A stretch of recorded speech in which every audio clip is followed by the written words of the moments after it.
Yan guys, andito tayo ngayon sa Baliwag, Bulacan, Joy Residence Project. Sa ngayon guys, nagsasite dive sila. Yan, mga heavy equipment. So, ang laki niyan guys. Ilang hektar to. Yan guys. So, nag-inspect tayo, site visit tayo ngayon. Panibagong project.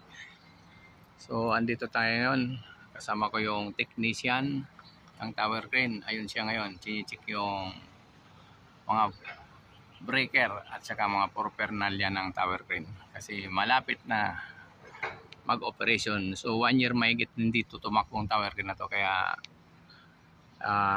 pina-check natin yung mga panel niya at saka mga breaker. Kasi bago trabahuin yung pinapa-PMS natin.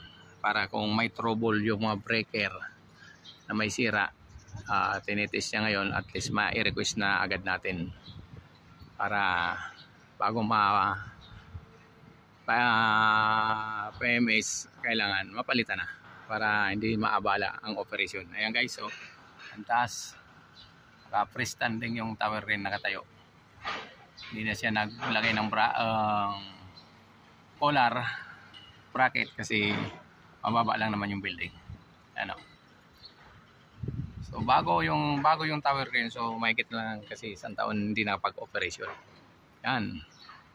Malapit na i-operation tong project na to.